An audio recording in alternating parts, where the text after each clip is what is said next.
இந்த மேராஜ் என்ற விண்ணுலக பயணத்தை எப்பொழுது மேற்கொண்டார்கள்? எப்பொழுது அவர்களை அல்லாஹ் விண்ணுலகத்திற்கு அழைத்து சென்றான்?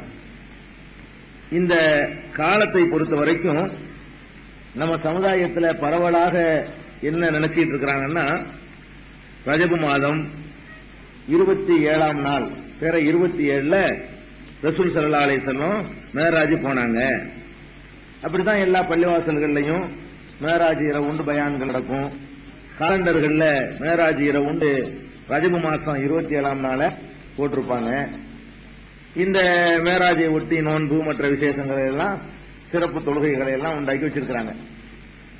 ஆனா மேராஜ் நடந்தது என்பதற்கு தான் ஆதாரம் இருக்கே தவிர அது எந்த மாதம் நடந்தது என்பதுல ஒரு கருத்து, திட்டவட்டமான ஒரு கருத்து கிடையாது.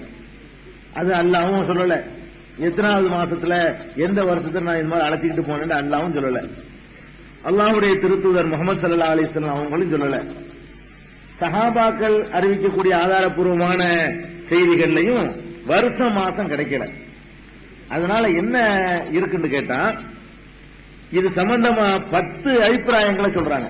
அதுல இருந்து தெரிஞ்சுக்கலாம் இந்த நாள் எது என்பதற்கு ஆதாரம் கிடையாது. நம்ம மேராஜ்னு ஒரு நாளை கொண்டாடுறோமே, அதே தப்பு. ஒரு நாள் அந்த செய்திய நிகழ்ச்சியை நம்பணுங்கிற நம்ம கடமை. அது எத்தனாம் தேதிங்கிறத நம்ம அல்லாஹ்வோ ரசூல சொல்லாம நம்ம கண்டுபிடிக்க முடியுமா?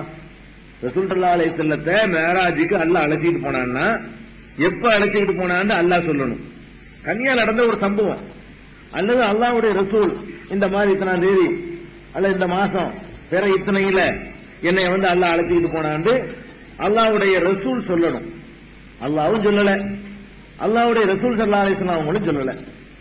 அவங்களோட ரொம்ப நெருங்கி பழகின சஹாபாக்களாவது இதை கேட்டுக்கிட்டு சொல்லியிருப்பாங்கன்னு அவங்களாவது தேதிய பிறைய வருஷத்தை சொல்லியிருக்கிறாங்களான்னா அதுவும் கிடையாது.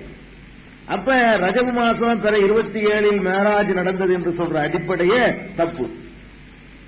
இது பற்றி இப்னுல் ஜௌஸின்னு ஒரு பெரிய அறிஞர், அவர் என்ன சொல்றாருன்னா, இந்த மேராஜ் நடந்தது நபி ஸல்லல்லாஹு அலைஹி வஸல்லம் ஹிஜ்ரத் புறப்படுறதுக்கு 8 மாசத்துக்கு முன்னாடி, ஹிஜ்ரத் போறதுக்கு 8 மாசத்துக்கு முன்னாடி இது நடந்தது. இவர் நல்ல பெரிய அறிஞர். இப்னுல் ஜௌஸிங்கிறவர் ரொம்ப தேர்ந்தெடுத்த அறிஞர்கள் ஒருவர் அப்படிங்கிறார் அவரு. இன்னும் ஒருத்தரை அபுர் ரபி பின் சாலிம் அப்படிங்கிறவர் என்ன சொல்றாருன்னா, ரசூல் ஸல்லல்லாஹு அலைஹி வஸல்லம் ஹிஜ்ரத் போறதுக்கு 6 மாசத்துக்கு முன்னாடி தான் நடந்துங்கிறார் அவர். இவர் 8 மாசத்துக்கு முந்திங்கிறாரு. ஹிஜ்ரத்துக்கு 8 மாசம் முந்தியான். ஹிஜ்ரத்துங்கிறது 53வது வயசுல ரசூல் ஸல்லல்லாஹு அலைஹி வஸல்லம் நபியாக ஆகி 12 வருஷ காலமாக இது நடக்காம 13வது வருஷத்துல ஹிஜ்ரத் போறதுக்கு 8 மாசத்துக்கு முன்னாடி நடந்துச்சுன்னு ஒருத்தர் சொல்றாரு. இன்னும் ஒருத்தர் 6 மாசத்துக்கு முன்னாடிங்கிறாரு. இன்னும் ஒருத்தர் என்ன சொல்றாருன்னா, இப்ராஹிம் அல் ஹர்பி என்பவர் ஹிஜ்ரத் போறதுக்கு 11 மாசத்துக்கு முன்னாடி நடந்துச்சு அப்படிங்கிறாரு. அப்ப 11 மாசம் கூட ஒரு வருஷத்துக்கு முன்னாடி நடந்துச்சு அவர் சொல்றாரு. இப்னு அப்துல் பர்ங்கிறவர் என்ன சொல்றாருன்னு கேட்டா, ஹிஜ்ரத் போறதுக்கு 1 வருஷம் 2 மாசம் இருக்கும்போது 14 மாசத்துக்கு முன்னாடி, ஹிஜ்ரத் போறதுக்கு 14 மாதத்திற்கு முன்னாடி இது நடந்தது அப்படிங்கிறார் அவரு. இப்னு பாரிஸ்ங்கிறவர் என்ன சொல்றாருன்னு கேட்டா, ஹிஜ்ரத் போறதுக்கு 1 வருஷமும் 3 மாசமும் 15 மாசம், 15 மாசத்துக்கு முன்னாடி இந்த மேராஜ் போனாங்க அப்படிங்கிறாரு அவரு.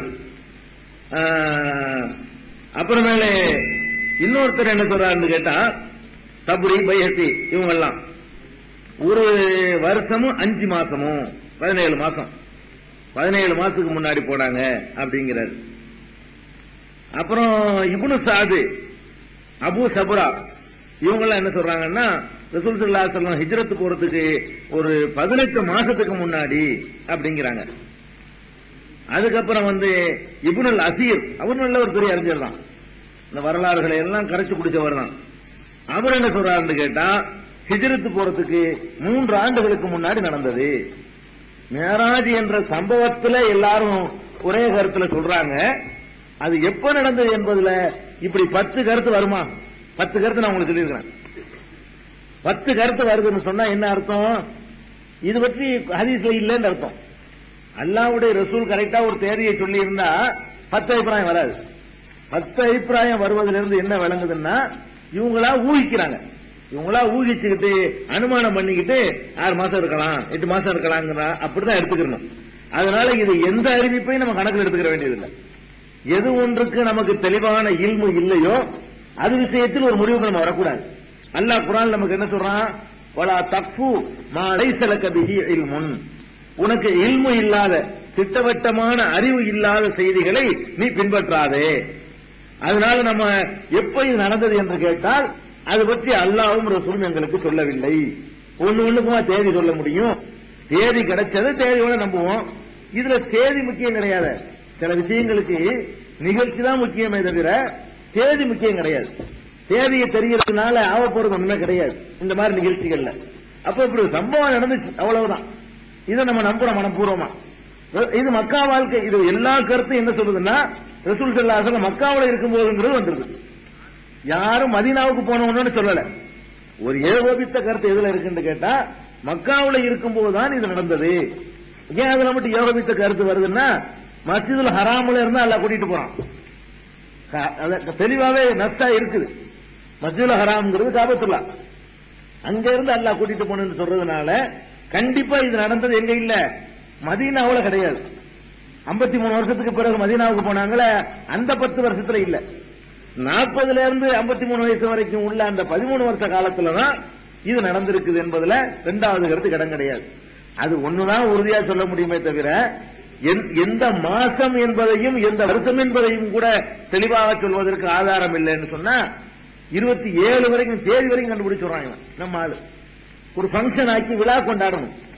அந்த விழாவின் மூலமாக ஏதோ சில வருமானங்கள் அதை அடையணுங்கிறதுக்காக வேண்டி மாசம் எதுங்கிறதுல இவ்வளவு சண்டை, வருஷம் எந்த வருஷம் என்பதுல இவ்வளவு கருத்து வேறுபாடு. நம்ம என்ன பண்றாங்க, மேராஜ் ரவுண்ட் அதுக்கு தீர்மானம் பண்ணி என்னென்னமோ பங்கன், மேராஜ் கந்தூரில பல ஊர்கள் நடத்துவாங்க. பள்ளியாசல்ல சோறாக்கி போடுவாங்க எல்லாத்துக்கும். அது மாதிரிலாம் இருக்குது. மேராஜுக்கு நோன்பு வேற. என்னைக்கு இந்த தேதியே தெரியலன்னா நோன்பு இல்லைன்னு வழங்குதா இல்லையா? நோன்புன்னு ஒன்றை ரசூல் ஸல்லல்லாஹு அலைஹி வஸல்லம் உண்டாக்கிட்டு போயிருந்தாங்கன்னா இந்த தேதியில சந்தேகம் வராத. கரெக்டா வருஷத்துக்கு நோன்பு வச்சுட்டு இருப்பாங்களே கண்டினியூவா. இப்ப முஹர்ரம் மாசம் 10வது நாள் நோன்பு வைக்கிறாங்கன்னா கண்டினியூவா வச்சுட்டு இருக்கிறோம்ல, அதுல எந்த சர்ச்சையும் வராது. மேராஜுக்குன்னு ஒரு நோன்பு நம்மால் உண்டாக்கி வச்சிருக்கலாம். அப்ப நோன்பு வைக்கிறத 27 ரசூலுல்லாஹ் நோன்பு வச்சு அப்படி ஒரு சுன்னத்தை ஆக்கிட்டு போயிருந்தாங்கன்னா 10 கருத்து வந்திருக்காது. அதே கருத்துல எல்லாரும் சொல்லிட்டு வந்திருப்பாங்க. 27 ரஜப் 27 அப்படின்னு சொல்லிட்டு வந்திருப்பாங்க. அப்ப இந்த 27 என்று இவங்க தீர்மானிச்சு இருப்பதே பொய்ங்கிறது விளங்குது. கண்டிப்பா கற்பனை, இது எந்த ஆதாரமும் இல்லாம அவங்க செஞ்சிருக்கிறாங்க. அதனால நம்ம நிகழ்ச்சியை நம்புவோம், மேராஜ் என்ற நிகழ்ச்சியை நம்புவோம். அது எப்பன்னு கேட்டா அது பற்றி அல்லாஹ்வும் ரசூலும் எங்களுக்கு சொல்லல, அங்கிருந்து கிடைக்கல, கிடைச்ச அளவுக்கு நம்புவோம்னு சொல்லி முடிவெடுப்பதுதான் அறிவாளிக்கு நல்லது. இந்த 10ல போட்டுக்கிட்டு நம்ம ஒரு சைடுல 11வது கருத்து நம்ப வேண்டியதில்லை. இந்த 10ல சேர்ந்துட்டு இல்ல நம்ம ஒரு புதுசா ஒண்ணு சொல்ல வேண்டியதில்லை. 10 இருக்குது கருத்து, அதனால 10 மூலையில் வச்சிருவோம். எல்லாம் சேர்ந்து ஒண்ணு சொல்லுது மக்காவுல இருக்கும்போது நடந்துச்சு. அது ஹதீஸ்ல இப்படி தெளிவா இருக்கு, குர்ஆன்ல இப்படி தெளிவா இருக்கு, அதை ஏத்துக்கிட்டு போயிடணும். இது மேராஜை பற்றி உள்ள தெரிந்து கொள்ள வேண்டிய ஒரு முக்கியமான அம்சம். அந்த மேராஜ் எப்படி நடக்குது அது சம்பந்தமா உள்ள ஒரு ஹதீஸ் சஹீஹுல் புகாரியில விரிவா வரக்கூடிய நிறைய ஹதீஸ் வருது. ஒரே ஒரு ஹதீஸ் உங்களுக்கு சான்றா சொன்னா அதை வாசிச்சு சொன்னா உங்களுக்கு அதுல இருந்து ஓரளவுக்கு விளங்கும். வேற வேற ஹதீஸ்ல கூடுதலாக சில வார்த்தைகள் இருக்கும், அதை நான் நுழைச்சு அந்த ஹதீஸை உங்களுக்கு விளக்கிறேன். புகாரியில 2968வது ஹதீஸ் நீங்க பாத்தீங்கன்னா அதுல விளங்கும். இதுல வாசிக்கிட்டு வரும்பொழுது உங்களுக்கு சில சந்தேகங்கள்லாம் வரும். அது அங்கங்கே நான் சந்தேகம் தெளிவுபடுத்திடுறேன். இந்த மேராஜ் என்ற சம்பவத்தை மாலிக் பின் சாசா என்ற ஒரு சஹாபி அறிவிக்கிறாங்க. அவங்க சுயமா அறிவிக்கல, அதுல முக்கியமா நீங்க கவனிக்க, அவங்க சுயமா அறிவிக்கல, ரசூல் ஸல்லல்லாஹு அலைஹி வஸல்லம் சொன்னதாக அறிவிக்கிறார். அதாவது குழந்தையாக ரசூல் ஸல்லல்லாஹு அலைஹி வஸல்லம் இருக்கும் பொழுது இந்த நெஞ்ச பழந்தாங்கலாம் ஒண்ணு வந்துச்சு, அதையும் அனஸ் ரலியல்லாஹு அன்ஹு அறிவிக்கிறாங்க. அனஸ் அறிவிச்சாலும் அவரா அறிவிக்கிறார், ரசூலுல்லாஹ் சொன்னாங்கன்னு அறிவிக்கல. இந்த சம்பவத்தை பொறுத்த வரைக்கும் இத ஒரு சஹாபி சுயமா அவரை அறிவிக்கல. இது எப்படி அறிவிக்கிறார்னு கேட்டா, கால நபியு ஸல்லல்லாஹு அலைஹி வஸல்லம், நபி ஸல்லல்லாஹு அலைஹி வஸல்லம் எங்களுக்கு சொன்னார்கள் ஆரம்பிக்கிறார். அதனால இத மாலிக் இப்னு சாசாவுடைய வார்த்தை இல்ல, அல்லாஹ்வுடைய ரசூலை சொன்னதாக இதுல வருது. இதுலயும் நெஞ்சு பிளந்த சம்பவம்லாம் வரும். அது அங்கங்க நான் வழக்கம் சொல்லிடுவேன். பைனா அன இந்தல் பைத்தி பைனன் நாயிமி ஒல் யக்லான். நான் காபத்துல்லா பைத்துன்னு சொன்னா காபத்துல்லாவுக்கு தான் சொல்றது. அல் பைத்துன்னு போட்டோம்னா காபத்துல்லா, அந்த இல்லம், அந்த ஆலயம் அர்த்தம். அந்த ஆலயம்ங்கிறது காபத்துல்லாவை தான் குறிக்கும். நான் காபத்துல்லாவிலே உறக்கத்திற்கும் விழிப்பிற்கும் இடையே நான் இருக்கும் பொழுது ரசூல் ஸல்லல்லாஹு அலைஹி வஸல்லம் சொல்றாங்க, பைனா அன இந்தல் பைத்தி பைனன் நாயிமி ஒல் யக்லான். நான் விழிப்புக்கும் உறக்கத்துக்கும் இடையில, அதாவது தூங்குறேன்னு சொல்ல முடியாது. அப்படி சில பேர் நம்மள பார்ப்போம்ல, தூங்குற மாதிரி இருக்கும், முடிக்கிற மாதிரி இருக்கும். சிலர் பாதியில விளங்கும், பாதி விளங்காது. அது ஒரு அரை தூக்கம், அரை தூக்கம். அரை தூக்கத்தில் இருக்கும் பொழுது விளங்கிடலாம் வேணும்னா. தூக்கத்திற்கும் விழிப்பிற்கும் இடையே நான் இருக்கும் பொழுது அதனை ரஜுலம் பைனர் ரஜுலைனி, இரண்டு மனிதர்களுக்கு நடுவிலே மூன்றாவது ஒரு மனிதராக நான் இருக்கிறேன். காபத்துல்லாவுல இந்த பக்கம் ஒரு ஆளு, இந்த பக்கம் ஒரு ஆளு. ஒரு ஹதீஸ்ல இன்னொரு ஹதீஸ்ல யாருன்னு வருதுன்னா, இந்த பக்கம் ஹம்சா ரலியல்லாஹு அன்ஹு, இந்த பக்கம் முஸாப். இப்படி மூன்று பேரோட இருக்கும்போது தான் சம்பவம் நடக்குது. நான் காபத்துல்லாவுல அரை தூக்கத்தில் இருக்கிறேன். அரை தூக்கத்துல நான் மட்டும் இருக்கல. நான் அரை தூக்கத்தில் இருக்கும்போது இந்த பக்கம் ஒருவரும் இந்த பக்கம் ஒருத்தர் இருந்தாங்க. இரண்டு மனிதர்களுக்கு இடையில் நான் மூன்றாவதாக நடுவில் நான் இருந்து கொண்டிருந்தேன். இந்த ஹதீஸ்ல புகாரில் அவ்வளவுதான் வருது. அந்த ரெண்டு பேர் யார் என்பதற்கு வேற ஹதீசுகள்ல இந்த பக்கம் இருந்தவர் முஸாபு, அந்த பக்கம் இருந்தவர் ஹம்சா அப்படின்னு சொல்லி அது அறிவிப்புல விளக்கம் கிடைக்குது. இப்படி நான் இருந்து கொண்டிருந்த பொழுது இப்படின்னு புகாரியில அந்த ஹதீஸ்ல ஆரம்பிக்குது. இதே புகாரியில இன்னும் தெளிவாக என்ன வருதுன்னா, பைனமா அனஃபில் ஹத்தீமி, நான் ஹத்தீமிலே இருக்கும் பொழுதுன்னு வருது. ஹத்தீம்னா என்ன, நான் அன்னைக்கு உங்களுக்கு சொல்லியிருக்கிறேன். காபத்துல்லாவுல பொருளாதார நெருக்கடியின் காரணமாக கட்டப்படாமல் விடுபட்ட பகுதி தான் ஹத்தீம்ங்கிறது. இந்த வளைவா இருக்குன்னு சொன்னோம்ல, காபத்துல்லா இந்த ஸ்கொயர் டைப்ல இருக்குல்ல, அதை ஒட்டி இப்படி லாட மாதிரி வளைவா இருக்கும். அதுவும் சேர்ந்துதான் காபத்துல்லா. இந்த மிஹ்ராப்ல இருக்கிற மாதிரி இருக்கும்னு சொன்னேன். அதை கட்ட வசதி இல்லாம சும்மா ஒரு ஜாம உயரத்துக்கு வளைவா கட்டி வச்சிருக்காங்க. அந்த இடத்துல அது காபத்துல்லா தான். அது காபத்துல்லாவை சேர்ந்ததுதான். அப்ப ஏதோ வெயில் காலமா இருக்கு, காத்துக்காக அந்த இடத்துல படுத்து கிடக்குறாங்க வெளியில. நானும் இன்னும் ரெண்டு பேரும் படுத்து கிடக்கும் பொழுது காபாண்டு வந்திருக்கு ஒரு ரிவாயத்துல. இன்னொரு அறிவிப்புல தெளிவா இடமே கரெக்டா வருது. என்னன்னு வருதுன்னா, ஃபில் ஹத்தீமி, ஹத்தீம்ங்கிற இடத்தில் நான் மூணு பேர் இருந்தோம். ரெண்டு பேர் படுத்து கிடந்தாங்க, நான் மட்டும் உறக்கத்துக்கும் விழிப்புக்கும் மத்தியில இருக்கிறேன். ரசூலுல்லாஹி ஸல்லல்லாஹு அலைஹி வஸல்லம் சொல்றாங்க, இதை நானா சொல்லல. அப்புறம் இதுல இன்னொரு அறிவிப்பை தெரிஞ்சுக்கணும். புகாரியில ஒரு அறிவிப்புல என்ன வருதுன்னா, கபல அன் யூஹா இலைஹி வஹுவ நாயிமுன் ஃபீ மஸ்ஜிதில் ஹராம். இப்ப நம்ம புகாரிங்கிறது ஒரு நம்பகமான கிதாபுங்க. நம்பகமான கிதாபுன்னா அது அல்லாஹ் கொடுத்த கிதாப் இல்ல, மனிதர் தான் தொகுக்கிறார். புகாரிங்கிறவர் ஒரு மனிதர். அவர் தொகுக்கும் பொழுது மற்ற நூல்கள்ல வர்ற மாதிரி புகாரிங்கிற நூல்லையும் தவறுகள் வர வாய்ப்பு இருக்குது. அந்த சரி தவறுன்னு தெரிய வரும் பொழுது அந்த செய்தியை நம்ம தள்ளிக்கிறணும். இதோ ஏன்னா இந்த இடத்துல ஒரு விளக்கம் சொல்ல வேண்டியிருக்கு. இப்படி வருதுல புகாரியில, இதே புகாரியில இன்னொரு இடத்துல எப்படி வருதுன்னு கேட்டா, ரசூல் ஸல்லல்லாஹு அலைஹி வஸல்லத்துக்கு வஹீலாம் அறிவிக்கிறதுக்கு முன்னாடியே 40 வயசுக்கு முன்னாடி நடந்ததா வருது. அப்போ கூட்டிட்டு போய் எல்லா தொழுகை கடமையாக்கிட்டான்னு வருது. அதுல இது சாதாரண அறிவுள்ளவர்களுக்கு இதை ஏத்துக்க முடியாது. மற்ற எல்லா ரிவாயத்திலையும் ரசூல் ஸல்லல்லாஹு அலைஹி வஸல்லம் நபி ஆன பிறகு நடந்ததாகத்தான் வருது. இதே புகாரியில இன்னொரு அறிவிப்புல எப்படி வருதுன்னா, கபுல அன் யூஹா இலைஹி, ரசூல் ஸல்லல்லாஹு அலைஹி வஸல்லம் உங்களுக்கு வஹி அறிவிப்பதற்கு முன்னாடி, வஹிலாம் வர்றதுக்கு முன்னாடி, நபி ஆகுறதுக்கு முன்னாடி இது நடக்குதுங்கிற செய்தி புகாரியில வருது. அப்ப நம்ம இந்த இடத்துல ஹதீசுகளை பற்றி நம்ம ஒரு முடிவுக்கு வரணும்.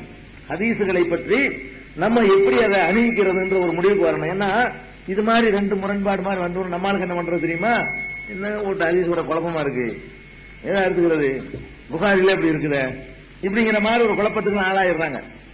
இது இவங்க குழப்பத்துக்கு ஆளாக வேண்டியதில்லை. அந்த காலத்திலேயே இதெல்லாம் விமர்சிக்கப்பட்டு இந்த முரண்பாட்டுக்கெல்லாம் அப்பவே பதிலெல்லாம் சொல்லப்பட்டிருக்குது.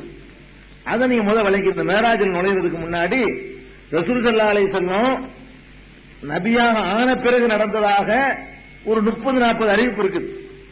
நபியாகிறதுக்கு முன்னாடி இது நடந்ததாக ஒருவர் சொல்றார். இதே மாலிக் இப்னு சாஸா தான் அதையும் சொல்றாரு. அவர் சொல்வதாக அறிவிக்கக்கூடியவர் ஷரீக் என்பவர் அறிவிக்கிறார். இந்த ஹதீஸ்ல மட்டும் எப்படி வருதுன்னா ரசூல் ஸல்லல்லாஹு அலைஹி வஸல்லம் நபியாகிறதுக்கு முன்னாடின்னு வருது. இப்ப நம்ம என்ன பண்ணணும் தெரியுமா? ஒரு அளவுகோல் நீங்க எப்போதும் ஞாபகம் வச்சுக்கணும். என்ன அளவுகோல்? தெளிவாக தெரிந்த ஒரு உண்மை குர்ஆன் மூலமாக, அந்த மாதிரி உண்மைக்கு மாற்றமாக ஹதீசுகள்ல வருமானால் அந்த ஹதீஸ் எவ்வளவு நம்பகமான ஹதீஸ் என்று சொல்லப்பட்டாலும் குர்ஆனுக்கு மாற்றம் என்று வந்தால் அதை தூக்கி வச்சிடணும். மாற்றம் இல்லாத வகையில் ஏதாவது விளக்கம் கொடுக்க முடியுமான்னு பார்க்கணும். ஒரே அடியா ஹதீஸை போட முடியாது. ஹதீசுகள்ல குர்ஆனுக்கு மாற்றம் என்ற முறையில் ஏதாவது ஒன்று தெரியுமானால் இது எப்படி, இது ஏதோ ஒரு இடைச்சொற்களா இருக்கலாம். குர்ஆன் என்பது பலரால் பாதுகாக்கப்பட்டது, ஹதீஸ் என்பது கொஞ்சம் நெஞ்சம் பேர்களால், அதுவும் அவங்க நம்பகமான ஆளுக்கு தான். ஏதோ நம்ம கணிச்சதுல நம்பகமான ஆள் நினைச்ச ஒருத்தர் தவறானவராக இருந்திருக்கலாம். அவர் கவனக்குறைவா அவனோட கொண்டு சொல்லியிருக்கலாம். யாவு குறைகா வஹி அறிவிக்கிறதுக்கு பிந்தின்னு ஒருத்தர் சொன்னது முந்தின்னு ஒரு விளங்கி சொல்லியிருக்கலாம். சின்ன வார்த்தை தானே. ரசூல் ஸல்லல்லாஹு அலைஹி வஸல்லம் வஹி அறிவிப்பதற்கு முன்னாடின்னு இதுல வந்திருக்குது. முன்னாடிங்கிற இடத்துல பின்னாடின்னு ஒரு சொல்லியிருக்கலாம். முன்னாடிங்கிறது ஒரு பின்னாடின்னு விளங்கிட்டு என்ன செய்யலாம், அந்த வார்த்தையை போட்டிருக்கலாம் வேணும்னு இல்லாட்டா கூட. அப்ப இந்த மாதிரி நமக்கு ஒரு முரண்பட்ட மாதிரி குர்ஆனோடு மோதுற மாதிரி சிலது தெரிய வருமானால் அப்ப நம்ம என்ன பண்ணணும் தெரியுமா? முதல் உரைகளாக குர்ஆனை வைத்துக் கொண்டு அந்த செய்தி எவ்வளவு நம்பகமானதா இருந்தாலும் அப்படி தூக்கி தனியா வச்சிடணும். அதுக்கு சான்றாக நான் ஒரு சம்பவத்தை கூட சொல்லுவேன். ஒரு ஹதீஸ்ல ரசூல் ஸல்லல்லாஹு அலைஹி வஸல்லம் சொன்னதாக ஆயிஷா நாயகிட்ட வந்து அந்த செய்தி கிடைக்குது. என்ன கிடைக்குது தெரியுமா? ஒருவர் இறந்து விட்டார் என்று சொன்னால் மையத்து போனோம் ஜனாசா, இறந்தவர் வந்து அதாவது இறந்தவரை சுற்றி இருந்து கொண்டு மக்கள் அழுதார்களேயானால் இவங்க அழுகுறதுனால மையத்துக்கு வேதனை செய்யப்படுகிறது. ஒரு ஹதீஸ் இருக்கு, புகாரில இருக்குது, முஸ்லிம்ல இருக்குது, எல்லா ஹதீஸும் உள்ள இருக்குது. எப்படி இருக்குது? இன்னல் மையித லயுஅஸபு பிபுகாய் அஹ்லிஹி, குடும்பத்தார் அழுகின்ற காரணத்தினால் மையத்துக்கு வேதனை செய்யப்படுகிறது அப்படின்னு ஒரு செய்திங்க. இந்த செய்திய ஆயிஷா நாயகிட்ட வந்து சில பேர் சொல்றாங்க. ரசூல் ஸல்லல்லாஹு அலைஹி வஸல்லம் அப்படி சொல்லி இருக்கிறாங்க அழுகுறதுனால. ஆயிஷா நாயகிக்கு வந்து பெரிய ஆச்சரியம், ரசூலுல்லாஹ் இப்படி சொல்ல மாட்டாங்களே, இது அடிப்படையே மாத்தி சொல்றீங்க. நான் அழுகுறதுனால அந்த பணத்துக்கு வேதனை செய்யப்படுதுன்னா இது அல்லாஹ்வுடைய ஜட்ஜ்மெண்ட்ல அப்படி இருக்காத. ஆயிஷா நாயகி கேட்கிறாங்க, அதாவது நான் அழுதா எனக்கு தண்டனை ஓகே, மையத்தை சுத்தி உட்கார்ந்துகிட்டு மற்றவங்க அழுதா மையத்துக்கு வேதனை செய்யப்படுது என்பது இந்த கோட்பாடு எப்படி அறிவுக்கு பொருத்தமா இருக்குது? அறிவுக்கும் பொருந்தல. ஆயிஷா நான் என்ன சொல்றாங்க தெரியுமா? ரசூலுல்லாஹ் சொன்னதாக சொல்றாங்களா உங்கள்ட்ட? அதுக்கு தனியா வச்சிருங்க. ஹஸ்புக்குமுல் குர்ஆன், குர்ஆன் போதும். குர்ஆன்ல என்ன இருக்குது? லா தஸிரு வாஹிதத்துன் விஸ்ர உக்ரா, ஒருத்தர் சுமையை ஒருத்தர் சுமக்க மாட்டார்னு இருக்குது. ஆயிஷா நாயகி குர்ஆன் ஆயத்தை வாசி காட்டுறாங்க. ஒருத்தர் சுமையை ஒருத்தர் சுமக்க மாட்டார்னு குர்ஆன் தெளிவா சொல்லுது. அப்ப இவன் அழுவ சுமையை வந்து மையத்து சுமக்குமா? நான் அழுகுறதுக்கு அந்த மையத்துக்கு என்ன சம்பந்தம் இருக்குது? நான் அழுகுறதுனால அந்த மையத்தை அழுகுன ஒப்பாரி வச்சவர்கள் வச்சுக்கிறோமே, ஒப்பாரியே வச்சா கூட ஒப்பாரி மையத்தா வச்சுச்சு. நீங்க போய் மையத்துக்கிட்ட உட்காந்து ஒப்பாரி வச்சா மையத்தை தண்டிக்கிறதுங்கிறது இருக்குத. இது எந்த நியாயம்? நம்ம பிடிக்காத ஆள் பண்ணாலும் அழுது அவனை தண்டனைக்கு ஆக்கிடலாமே. எவனா பிடிக்காத செத்து போயிட்டான்னா அவன் வீட்டுல உட்கார்ந்து இன்னும் கொஞ்சம் அதாவது படுறான்னு சொல்லி அழுதுலாமே. இப்ப நம்ம அழுது அவனுக்கு தண்டனை வாங்கி கொடுக்கறதுங்கிறது இது எவனும் செய்ய மாட்டான். அல்லாஹ் செய்வானா? நான் செய்ய மாட்டேன், நீங்க செய்ய மாட்டீங்க. அல்லாஹ் இப்படி செய்வானா? ஆனா ரசூல் ஸல்லல்லாஹு அலைஹி வஸல்லம் சொன்னதாக பல நூல்கள்ல பதிவு செய்யப்பட்டிருக்கு. அது பதிவு செய்யப்படுற காலத்திலே ஆயிஷா நாயகி மருத்துவம் இருக்கிறாங்க. இது ஏதோ தப்பா வழங்கியிருப்பாங்க. மனிதர்கள் கேட்டு சொல்றதானே நேரடியா மோதுது. இஸ்லாமிய கோட்பாடு, அடிப்படை, நம்பிக்கை எல்லாத்தோடையும் நேரடியா மோதுது. சஹீஹ்னு சொல்லி ஆட்கள் சரியா இருக்கிறனால சஹீஹ்ங்கிறோம். சொல்லக்கூடிய ஆட்கள் கரெக்டா இருக்கிறாங்க அதனால சஹீஹ்ங்கிறோம். சொல்லக்கூடிய ஆள் சரியா இருந்தா மட்டும் பத்தாது. ஃபர்ஸ்ட் அளவுகோல் அல்லாஹ்வுடைய வேதத்தை தான் வைக்கணும். இப்படித்தான் ஆயிஷா நாயகி அன்னைக்கு என்ன செய்யறாங்க? ஏன் குர்ஆன்ல சொல்றான், அல்லாஹ் சொல்றான் ஒருத்தர் சுமையை ஒருத்தர் சுமக்க மாட்டாருன்னு, நீ அதுக்கு மாத்தமா சொல்றீங்க அப்படிங்கிற மாதிரி என்ன செய்யுது? அது வருது. இது அந்த செய்திக்கு தனியா வச்சிடறாங்க, நம்ப மாட்டேன்றாங்க. அந்த செய்தியை தூக்கி தனியா வச்சிடறாங்க. அதே மாதிரி இன்னொரு சம்பவத்தை கூட நம்ம சொல்லலாம். பத்ரு போர் நடக்குது. பத்ரு போருடைய வரலாறு பின்னாடி சொல்லுவோம், அதனால ஷார்ட்டா சொல்றேன். அதுல எல்லாரும் கொல்லப்பட்டுறாங்க. அபுஜெயிலே இந்த குரூப் எல்லாம் கொல்லப்பட்டவங்க எல்லாம் தூக்கி அந்த பாலடைஞ்ச கிணத்துல தூக்கி போடுறாங்க. கலீபு பதிருங்கிற இடத்துல கொண்டு போடுறாங்க. பாலடைஞ்ச கிணத்துல தூக்கி போட்டுட்டு அவங்கள நோக்கி ரசூல் ஸல்லல்லாஹு அலைஹி வஸல்லம் பேசுறாங்க. எப்படி பேசுறாங்க? இந்த மாதிரி இன்னா வஜத்னா மாவாத ரப்புனா ஹக்கா, எங்கள் இறைவன் எங்களுக்கு வாக்களித்ததை நாங்கள் பெற்றுக்கொண்டோம். ஹல் வஜத்து மாவாத ரப்புக்கும் ஹக்கா, உங்கள் இறைவன் உங்களுக்கு வாக்களித்ததை நீங்கள் பெற்றுக் கொண்டீர்களா கேட்கிறாங்க. கேட்ட உடனே பக்கத்தில் இருந்த உமர்கள் இல்லாம கேட்கிறாங்க, அத்து கல்லிமா அஜிசாதன்ல அருவாகலகா, அல்லாஹ்வுடைய தூதர் உயிர் இல்லாத உடம்போடவா பேசிக்கிட்டு இருக்கிறீங்க? யார்கிட்ட போய் பேசுறீங்க? அவங்கள்ட்ட போய் பேசிட்டு இருக்கிறீங்க. உயிரற்ற உடல்ல போய் பேசுறீங்களே அப்படின்ன உடனே ரசூல் ஸல்லல்லாஹு அலைஹி வஸல்லம் பதில் சொல்றாங்க, இன்னஹும் லா யஸ்மஊனல் ஆன், இப்ப அவங்களுக்கு கேக்குது, இப்ப நான் சொல்வதை கேட்கிறார்கள் அப்படின்னு ரசூலுல்லாஹ் சொன்னாங்கன்னு ஒரு ஹதீஸ் புகாரியில எல்லா கிதாபுகள்லாம் இருக்குது. இதே செய்தி ஆயிஷா நாயகிட்ட திரும்பவும் வருது. இந்த மாதிரி ரசூலுல்லாஹ் சொல்லியிருக்கிறாங்கன்னு சொல்லியிருக்க மாட்டாங்க. கொஞ்சம் கூட வரை புரிஞ்சிருப்பாங்க. ரசூலுல்லாஹ் சொல்லியிருக்க மாட்டாங்க. ஏன்னா அல்லாஹ் தெளிவா சொல்றான், இன்னக்கலா துஸ்மிஉல் மௌத்தா, இறந்தவர்களை உம்மால் செவியேற்க முடியாது, செவியேற்க செய்ய முடியாது. ரசூலுல்லாஹ் கூப்பிட்டு அல்லாஹ் சொல்றான், இன்னக்க லா துஸ்மிஉல் மௌத்தா, இறந்து போனவர்களை செவியேற்க செய்ய உம்மால் முடியாதுன்னு அல்லாஹ் சொல்றான். நீ முடியும்ங்கிற. அப்ப அல்லாஹ்வுடைய வேதத்துக்கு மாற்றமா அல்லாஹ்வுடைய ரசூல் பேசுவாங்களா? இது அப்படி சொல்லிருக்க மாட்டாங்க. நான் சொல்லுவதை உங்களுக்கு புரிந்து கொள்வார்கள் கேட்பாங்கன்னு சொல்லாம நம்ம தப்பான வழியில இருந்தோம் என்பதை இப்ப புரிஞ்சிருப்பாங்க. அங்க எல்லாம் தெரியும்ல, செத்து போய் கணத்துல போட்ட உடனே அவனுக்கு கிடைக்கக்கூடிய நரகம், போக்குவரத்து, தண்டனை என்னென்ன மாதிரிலாம் இருக்குங்கிறதெல்லாம் எல்லாம் எடுத்து காட்டியிருப்பான். அதை நீ புரிஞ்சுக்கிட்டாங்க அவங்க அப்படின்னு சொன்னால் அது ஓகே. அப்படித்தான் சொல்லி இருப்பார்கள். அப்படி சொல்றாங்கல்ல, யஅலமுன்னு சொல்லியிருப்பாங்க, புரிந்து கொண்டிருப்பார்கள். இப்ப நம்ம சொன்னது சரியா, அவங்க நடந்துகிட்ட சரியா என்பதை இப்ப புரிஞ்சிருப்பாங்க. அப்படித்தான் ரசூல் ஸல்லல்லாஹு அலைஹி வஸல்லம் சொல்லியிருப்பாங்களே தவிர கேட்கிறாங்க, நான் பேசுறது கேட்கிறாங்கன்னு சொல்லியிருக்க மாட்டாங்கிறாங்க. எதுக்கு இதை நான் சொல்ல வர்றேன்னா, தெளிவா இருக்கிறோட நேர மோதிர மாதிரி வருதுன்னா மனிதர்கள் கேட்டு அறிவிக்கிறது தான்.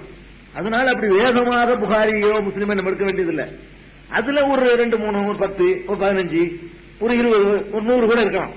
ஒரு 6000, 7000 செய்தி இருக்கும் பொழுது ஒரு 100 ரொம்ப நம்பகமான புஸ்தகம்னு சொல்லப்பட்டாலும் மனுஷன் தப்பே வராதா? மனிதன் தொகுத்தது தானே. தப்பு வராம தொகுத்துட்டாருன்னா அவர் அல்லாஹ் அப்புறமேலு.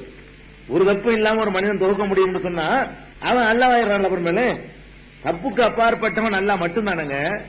குல்லு பனி ஆதம கத்தாவுன், ஆதமுடைய மக்கள் அத்தனை பேருமே தப்பு செய்கிறவர்கள். இதான் இஸ்லாத்தின் நிலைப்பாடு. அந்த அடிப்படையில் இதே மாதிரி தான் எல்லாத்துக்கும் நிறைய. நானே கூட உங்களுக்கு சொல்லியிருக்கிறேன். இப்ப ஒரு செய்தி புகாரின்றே வச்சுக்கிறோமே, இஹ்ராம் கட்டுறோம்ல ஹஜ்ஜிக்கு, இஹ்ராம் கட்டிக்கிட்டு இருக்கும் போது கல்யாணம் பண்ணக்கூடாது. கல்யாணம் பண்ணி இருந்தா கூட மனைவியோட சேரவே கூடாது. இஹ்ராம்ல இருக்கும்போது பொன்னாட்டி முருகன்மா ஹஜ்ஜிக்கு போறாங்க, ஹஜ்ஜிக்கு போனா குடும்ப வாழ்க்கை ஈடுபடக்கூடாது. ஹஜ்ஜுடைய சரத்துல ஒண்ணு இஹ்ராமுடைய இதுல அந்த குடும்ப வாழ்க்கை கம்ப்ளீட்டா என்ன செய்யணும், ஹஜ் டைம்ல தவிர்க்கணும். இப்ப மைமூனா ரலியல்லாஹு அன்ஹா வந்து ரசூலுல்லாஹ் வந்து இஹ்ராம் கட்டின நிலையில தான் கல்யாணம் பண்ணாங்க அப்படின்னு ஒரு செய்தி புகாரில் இருக்கு. இஹ்ராம் கட்டின நேரத்தில் கல்யாணம் பண்ணக்கூடாது ரசூலுல்லாஹ் தடுத்திருக்கிறாங்க. அதே நேரத்தில் சஹீஹ் முஸ்லிம்ல என்ன இருக்குன்னு கேட்டா மைமூனாவே இதை மறுக்கிறாங்க. என்னைய இஹ்ராம் கட்டுற நிலையில ரசூலுல்லாஹ் கல்யாணம் பண்ணவே இல்லை, அது தவறுங்கிறாங்க. அப்ப நம்ம புகாரில வருதுன்னு பார்க்கணுமா, செய்தியுடைய வெயிட்ட பார்க்கணுமா? செய்தியுடைய வெயிட்ட தான் பார்க்கணும். மைமூனா சம்பந்தப்பட்டவங்க, கல்யாணத்துக்கு சம்பந்தப்பட்டவங்க, அவங்க சொல்றாங்க இஹ்ராம் கட்டிட்டு கல்யாணம் பண்ணலங்கிறாங்க. அது போக வந்து ரசூலுல்லாஹ் தடுத்தும் இருக்கிறாங்க. அதனால நம்ம முஸ்லீம்ல வர்றதை ஏத்துக்கிட்டு புகாரில வர தள்ளிடுறோம். நம்ம எல்லாருமே எல்லா ஹதீஸ்களை அறிஞர்களுமே இது வந்து புகாரில இடம்பெற்றிருந்தா கூட அதை வந்து நம்ம ஏத்துக்கிற முடியாது அப்படிங்கிற மாதிரியான ஒரு முடிவுக்கெல்லாம் வந்திருக்கிறாங்க. அந்த அடிப்படையில புகாரியில வரக்கூடிய ஒரு ஹதீஸ்ல இதுவே தலைப்பா போயிடக்கூடாது. சாட்டா உங்களுக்கு புரிஞ்சுக்கிறதுக்கு இது போதும். என்ன வருதுன்னா, வஹி அறிவிக்கிறதுக்கு முன்னாடி, நபியாவுறதுக்கு முன்னாடி இந்த சம்பவம் நடந்ததுன்னு அவர் அறிவிக்கிறாரு. நபியாவுறதுக்கு முன்னாடியே இது நடந்து இருந்தால் அப்ப வந்து என்னை போத்துங்கள் ரசூலுல்லாஹ் சொல்லியிருப்பாங்களா? முன்னாடியே நடந்து, முன்னாடியே அந்த அத்தாட்சி எல்லாம் பார்த்து அவங்களுக்கு எல்லாம் கன்ஃபார்மா தெரிஞ்சு போயிருந்துச்சுன்னா ஜிப்ரீல் அலைஹிஸ்ஸலாம் வந்து அவர் கட்டி பிடிச்சி இருக்கிறன்னு சொல்லி அப்புறமேலு இன்னொன்னு இவங்க ஆடி போயிருப்பாங்களா? போர்வை பொருத்தி கொண்டு போவரை எழுந்திருப்பீராகன்னு சொல்லி அல்லாஹ் சொல்றான்னு சொன்னா அது எவ்வளவு பெரிய பாதிப்பை ஏற்படுத்தி இருக்கு. ஏற்கனவே போய் அனுபவப்பட்டிருந்தாங்கன்னா வந்தவன வாங்க ஜிப்ரீல் சோமா இருக்கலான்னு கேட்டிருப்பாங்கல்ல. ஜிப்ரீல் வந்து வஹியை கொண்டு வரும், ஏற்கனவே கூட்டிட்டு போயிட்டார் அவர். வஹிக்கு முன்னாடியே அவர் கூட்டிட்டு போய் எல்லாத்தையும் காட்டிட்டு வந்துட்டாருன்னா, ரெண்டாவது தடவை அந்த ஹிராவுல வரும்பொழுது நினைச்சுப்பாங்க, நாங்க சோமாக்கு எடுத்துட்டு கேட்டிருக்கலாம்ல, அப்படி கேட்கலையே. அப்ப இது மாதிரியான நம்ம குர்ஆனுடைய வசனங்களோடவும் நம்பகமான வேற செய்திகளோடவும் எல்லாம் முரண்படுது. இது எல்லாத்துக்கும் மேல நபியா ஆறுவதுக்கு முன்னாடி எப்படி தொழுகை எல்லாம் கடமையாக்குவான்? இறை தூதராக ஆக்கி அந்த கட்டளை எல்லாம் சொன்ன பிறகு தொழுகை எல்லாம் கடமையாக்குவான். இந்த சம்பவத்துல தொழுகை கடமையாக்கினா வருது. அப்ப நபி ஆகுறதுக்கு முன்னாடி எல்லாம் கூட்டிட்டு போய் தொழுகை எல்லாம் கடமையாக்கிட்டான்டா இப்படி ஏத்துக்க முடியும்? அதுவும் வரக்காங்கிறவரும் அவன் கன்ஃபார்ம் பண்றாரு. வரக்காட்ட கூட்டிட்டு போறாங்க, இல்ல உங்கள்கிட்ட வந்தது நாமூஸ் தான் வந்திருக்காரு, மூசாவிடத்துல யார் வந்தாரோ அவர் தான் உங்களிடத்துல வந்திருக்காரு, சைத்தான் வரல, நீங்க அல்லாஹ்வுடைய தூதர் தான். இதை யாரு உறுதிப்படுத்துறார்? இன்னொரு வேதத்தை அறிந்தவர் உறுதிப்படுத்துறார். அப்ப ரசூல் ஸல்லல்லாஹு அலைஹி வஸல்லம் முன்னாடியே கூட்டிட்டு போனாங்க என்று புகாரில வந்தாலும் சரிதான், அதே புகாரில வேற ரிவாயத்துல வருதுல, அதைத்தான் நம்ம எடுத்துக்கணுமே தவிர வஹி அறிவிக்கிறதுக்கு முன்னாடி வரக்கூடிய செய்தியை புகாரியை படிக்கும்போது இப்படி ஒண்ணு வருது அப்படி குழப்ப தேவையில்லை. இந்த செய்தி அன்னைக்கு ஒதுக்கி வச்சுட்டாங்க. அது காரணத்தோடு ஒதுக்குறாங்க. இது குர்ஆனோட மாத்தமா இருக்குது. ரெண்டாவது இதை ஷரீக் என்பவர் அறிவிக்கிறாரு. இவர் கொஞ்சம் மறதியாளர், பொய்யெல்லாம் சொல்ல மாட்டாரு, மறதியா உள்ளவர். அதனால இவர் சொல்லக்கூடியதுல இவர் மாத்திரம் அறிவிச்சாருன்னா அதை நம்ம ஏத்துக்கலாம். வேற ஆளுக்கு முரண்பட்டாருன்னா இவர் தள்ளிடணும். வேற ஆளுக்கு அறிவிக்கிறதுக்கு மாற்றி இவர் அறிவிச்சார். இவர் வர்றாரு, அந்த புகாரில வரக்கூடிய இந்த ஹதீஸ்ல ஷரீக் என்பவர் வர்றாரு, அவர் வழியா தான் அறிவிக்கப்படுது. அதனால நபியாவுறதுக்கு முன்னாடி இது நடக்கல, ஞாபகம் வச்சுக்கணும். நீங்க நாளைக்கு புகாரியை படிப்பீங்க, நபியாவுறதுக்கு முந்தி வருது மாற்று, அப்படி நினைக்க கூடாங்கிறது தான் உங்களுக்கு சொல்றேன். முந்தைய நான் விளக்கமா சொல்லிக்கிறேன். நபியான பிறகு நடக்குது. அதுக்கப்புறம் உத்தீத்து பிதஸ்திம் மின் ரஹபின் மலிஇன் ஹிக்மதன் ஈமானன். அப்ப அடுத்து சொல்றாங்க, சரி அந்த அறிவு விட்டுறோம். அப்ப நான் ரெண்டு மனிதர்களுக்கு மத்தியிலே நடுவுல படுத்திருக்கும் பொழுது, படுத்துக்கிட்டு தூக்கத்துக்கும் விழிப்புக்கும் இடையில இருந்து கொண்டிருக்கும் பொழுது என்ன செய்யறேன்? என்னிடத்தில் கொண்டு வரப்பட்டது, யாரெல்லாம் சொல்லவே இல்லை இந்த அறிவிப்புல, என்னிடத்தில் தங்கத்தாலான ஒரு தாம்பலம் கொண்டு வரப்பட்டது. என்னிடத்துல தங்க தாம்பலம் கொண்டு வரப்படுது. உறக்கத்துக்கு விழிப்புக்கு மத்தியில் இருக்கிற தங்க தாம்பலம் கொண்டு வரப்படுகிறது. அந்த தங்க தாம்பலத்துல ஹிக்மத்து ஞானம், ஈமான்டா இறை நம்பிக்கை விசுவாசம், இவைகள் எல்லாம் நிரப்பப்பட்டிருக்கு. ஒரு உருவகமா சொல்றாங்க. ஒரு தங்க தாம்பலம், அதுல ஹிக்மத்து ஈமான் எல்லாமே செய்யப்பட்டிருக்கு, நிரப்பப்பட்டு அது கொண்டு வரப்படுகிறது. கொண்டு வரப்பட்ட உடனே என்னுடைய நகருண்டா தொண்டக்குழி, தொண்டக்குழியிலிருந்து அடிவயிறு வரை பிளக்கப்படுகிறது. அப்படி வருது. தொண்டக்குழியிலிருந்து அடிவயிறு வரை என்ன செய்யுது? பிளக்கப்படுகிறது. அப்படி அதே புகார் அந்த ரிவாயத்தில் வருது. பிளக்கப்பட்ட உடனே இன்னொரு அதுதான், பிளக்கப்பட்ட உடனே வயிறு இருக்குல்ல, ஜம்சம் தண்ணீரை கொண்டு அது கழுவப்படுகிறது.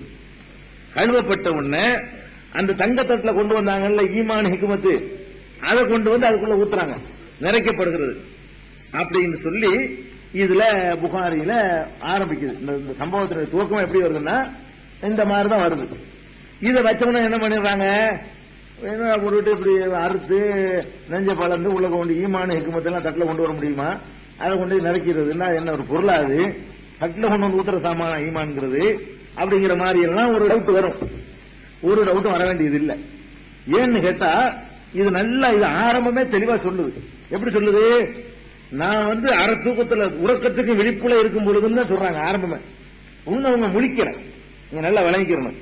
உறக்கத்துக்கு விழிப்புக்கும் உள்ளதுல ஒரு காட்சி மாதிரி தென்படும்ல, அதுதான். அப்ப ஈமான் ஹிக்மத்தெல்லாம் பார்க்கலாம் கனவு மாதிரி. அதான் இது நடக்கிற வரைக்கும் ரசூல் ஸல்லல்லாஹு அலைஹி வஸல்லம் எழும்பி அவங்களை கூப்பிடல. இன்னும் என்னென்ன ஆரம்பிக்கிற ஹதீஸுடைய ஆரம்பத்தை என்ன சொன்ன? பைனா அன இந்தல் பைத்தி பைனன் நாயிமி ஒல் யக்லான், தூக்கத்திற்கும் விழிப்பிற்கும் மத்தியிலே நான் இருக்கும் பொழுது, ஹத்தீமில் இருக்கும் பொழுது, ரெண்டு பேருக்கு இடையில் இருக்கும் பொழுது என்னிடத்தில் ஒரு தட்டு கொண்டு வரப்படுகிறது. அதனாலதான் ஹிக்மத்து ஈமான் பார்க்க முடிஞ்சு தட்டுல. அதாவது இந்த கண்ணால் பார்க்க முடியாது. இந்த கண்ணை கொண்டு ஒரு தட்டுல ஈமான வச்சு பார்க்க இயலுமா? ஈமான்ங்கிறது பார்க்கிற பொருளா? ஹிக்மத்துங்கிறது பார்க்கிற பொருளா? ஞானம்ங்கிறது பார்க்க முடியாதுங்க.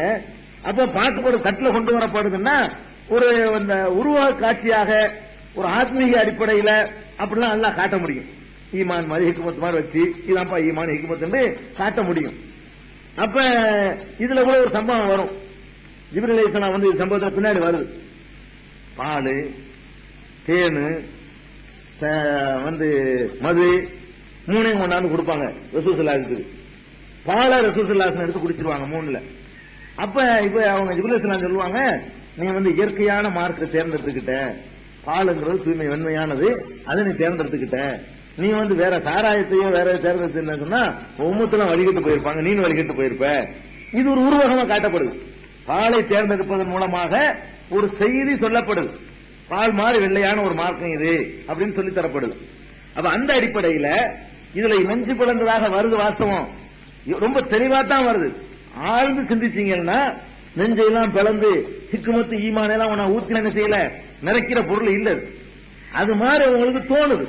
அதாவது உறக்கத்திற்கு விழிப்புல இருக்கிறதுனால அப்படியே ஈமானம் என்னமோ வர்ற மாதிரி தெரியுது, ஒரு தட்டுல கொண்டு வர்ற மாதிரி தெரியுது, பழக்கிற மாதிரி தெரியுது, உள்ள ஊத்துற மாதிரி தெரியுது, எல்லாம் அப்படி தெரியுற காட்சியா வருதே தவிர இன்னும் விழித்து விட்டார்கள் வரவே இல்லை.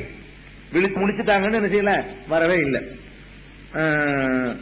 அப்புறம் அதுலயே வருது இன்னொரு ரிவாயத்துல புகாரில, கல்வி, என்னுடைய கல்பு வெளியே எடுக்கப்படுகிறது, என்னுடைய கல்பு வெளியே எடுக்கப்படுகிறது. பிறகு ஈமானால் நிரப்பப்பட்ட அந்த தட்டு கொண்டு வரப்படுகிறது. அதை கொண்டு என்னுடைய கல்வை பிந்தி கழுவுறாங்க, கழுவி அதுக்குள்ள இந்த ஈமான வந்து ஊத்துறாங்க, பிறகு பல இடத்துல கொண்டு வைக்கிறாங்க அப்படின்னு சொல்லி புகாரியில வரக்கூடிய இன்னொரு ரிவாயத்துல வருது. இன்னொரு ரிவாயத்தில் என்ன வருதுன்னா, இத வந்து ரசூல் ஸல்லல்லாஹு அலைஹி வஸல்லம் வந்து அங்கிருந்து எடுத்துக்கொண்டு வந்து முஸ்லிம்ல உள்ள ரிவாயத்துல அங்க தூக்கிட்டு வந்து ஜம்சம் கிணத்துக்கிட்ட, அங்கதானே நடக்குது, காபத்துல்லா நடக்குது, படுத்து கிடக்கிற இடத்துல இருந்து கூப்பிடுற தூரத்துல தான் ஜம்சம் கிணறு, அதுலதான் அது ஹரம் எல்லைக்குள்ளான எல்லாம் இருக்குது. ஜம்சம் கிணறு கிட்ட வந்து அங்கிருந்து இந்த மாதிரி பிளந்த மாதிரி எல்லாம் அவங்களுக்கு தென்படுது. பிறகு இதெல்லாம் கொண்டு வந்து ஈமான் இதெல்லாம் ஊத்துனாங்கன்னு சொல்லி வருது. அப்ப இது வரைக்கும் உள்ளது எல்லாமே என்ன அடிப்படையில் வருதுன்னா சஹீஹான ரிவாயத் தான். அறிவிப்பாளர்லாம் கரெக்டா இருக்கிறாங்க. இந்த செய்தி வந்து ஒரு நம்பகமான யாருமே வந்து விமர்சனம் செய்யாத செய்தி தான்.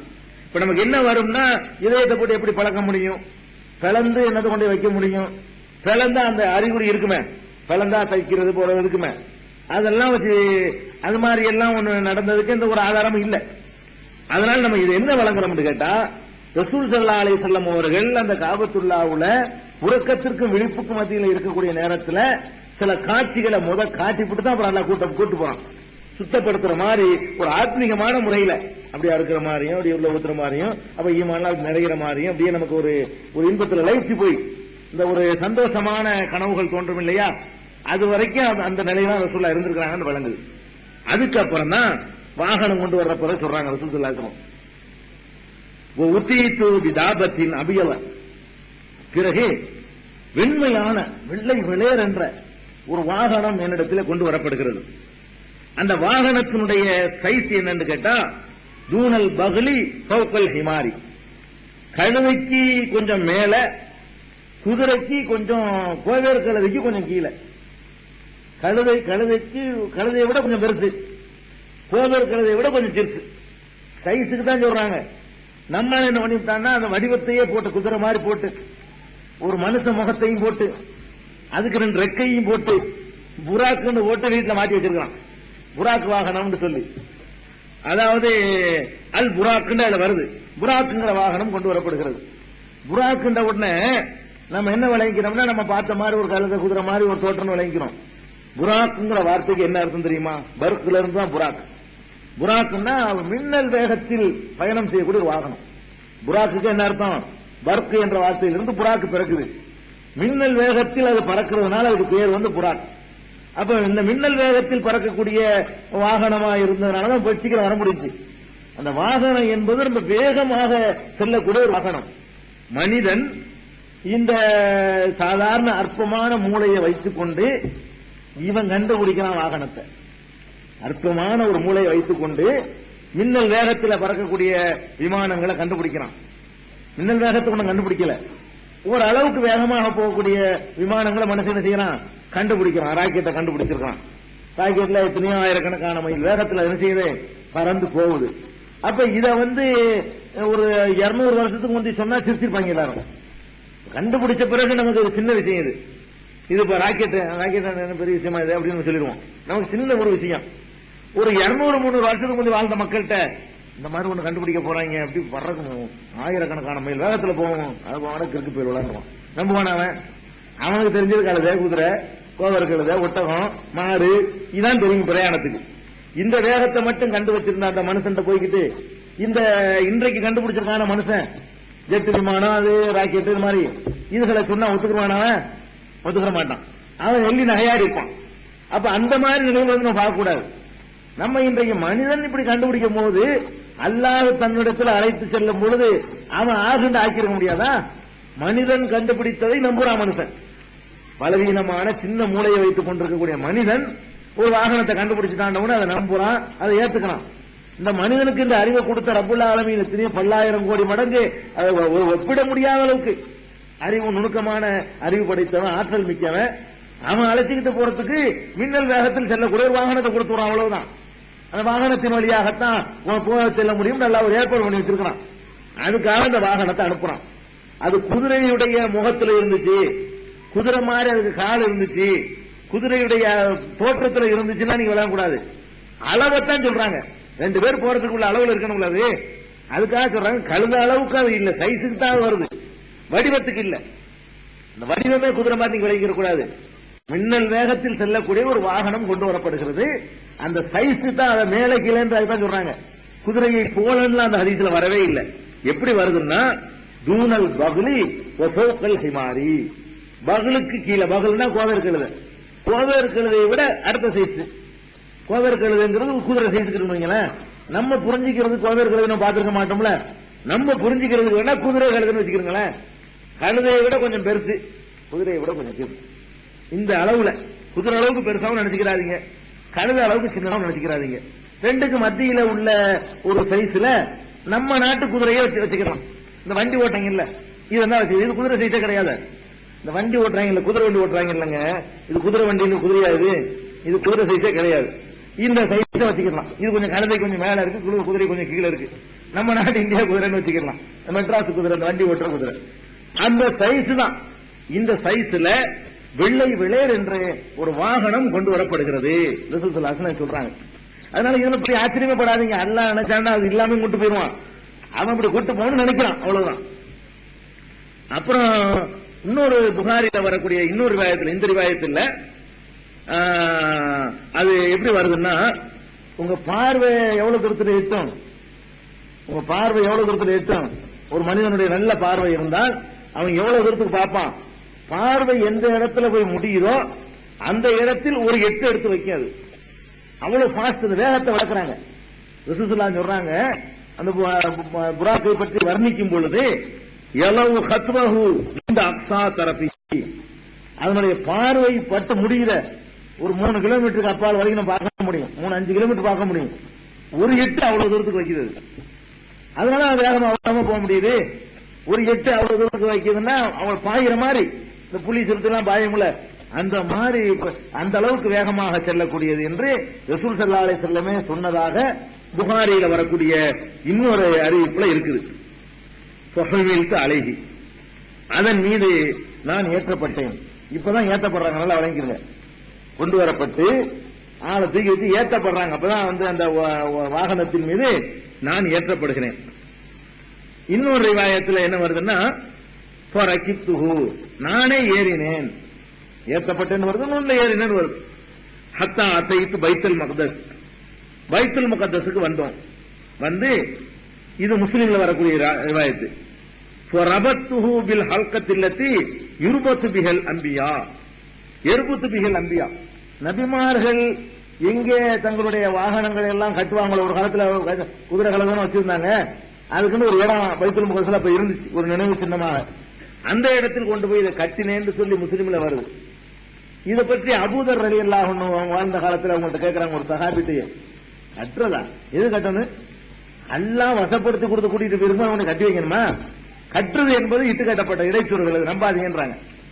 அது முஸ்லீம்ல வந்தா கூட அபூதர் கிஃபாரி ரலியல்லாஹு அன்ஹு கேட்கும் பொழுது, கட்டுறதுங்கிறது நம்ப முடியாதுங்க, எது கட்டணும், அல்லாஹ்வுல வசப்படுத்தி கொடுத்துருக்கான், அல்லாஹ் வசப்படுத்தி கொடுக்காத யாரும் கட்டிதான் வைக்கணும், இது அல்லாஹ் ரப்பல் ஆலமீன் அவனா வசப்படுத்தி கூட்டிட்டு போறதுக்காக இருக்கும் பொழுது இது எங்கிட்ட ஓடி போயிடும் கட்டுறதுங்கிறது இருக்குது. இது அல்லாஹ் அழைச்சிட்டு போற நோக்கத்துக்கு மாத்தமா இருக்குது. இதை நம்பாதீங்க. இந்த அபூதர் கிஃபாரி ரலியல்லாஹு அன்ஹு சொன்னதாக அஹ்மதுல சரியான ரிவாயத்துல இருக்குது. கட்டினாங்கன்னு சேர்ந்து வருது. அதுல அது சொல்றாங்க கட்டினாங்கன்னு கேட்கும் பொழுது லிம இது கட்டணும் ஐயர் மின்ஹு இவரை விட்டு ஓடி போயிருமாமா? அது அபூதர் கேட்கிறாரு, ஓடி போயிருமாமா? இன்னமா சஹரஹு ஆலிமுல் கைபி வஷஹாதா, மறைவானதையும் வெளிப்படையானதையும் அறிந்திருக்கக்கூடிய ரப்புல் ஆலமீன் அல்லவா இதை அவருக்கு வசப்படுத்தி கொடுத்திருக்கான். அது நான் ஓடி போயிருந்து கட்டி போடுறதா? கட்டினதை கொஞ்சம் கூட சேர்த்துக்கிட்டாங்க, விட்டு போனாங்க, வைத்துல் முகத்துக்கு போனாங்க அப்படின்னு சொல்லி அவர் மறுக்கிறார். யாரு? அபூதர் கிஃபாரி ரலியல்லாஹு அன்ஹு மறுத்திருக்கிறாங்க. அதையும் ஞாபகம்.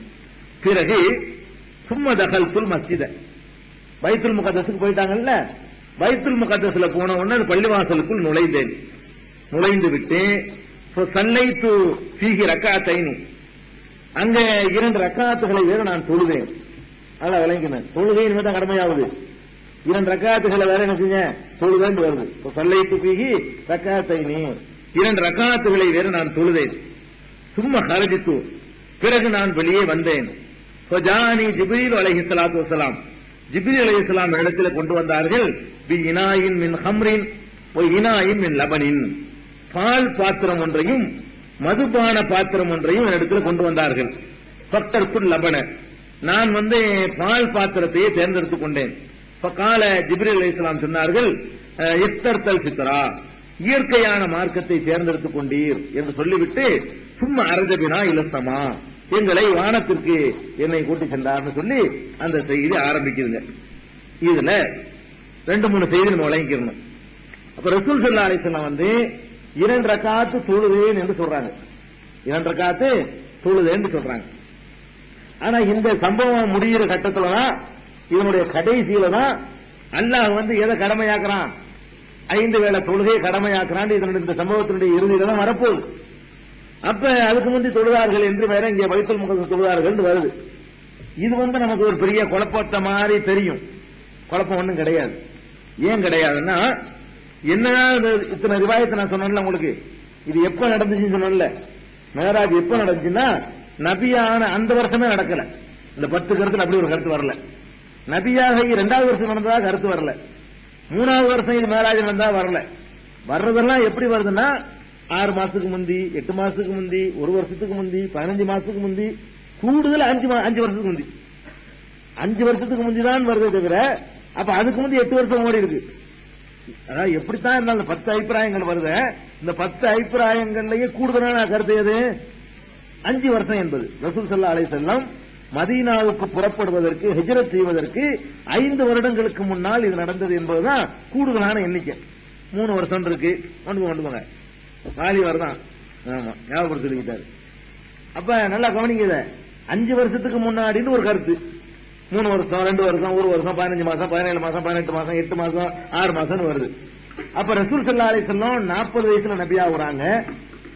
41 இது நடக்கல. நடந்ததா ஒருத்தரும் சொல்லல. 42வது வயசுல நடந்ததாக யாரும் சொல்லல. 43வது வயசுல நடந்ததாக யாரும் சொல்லல.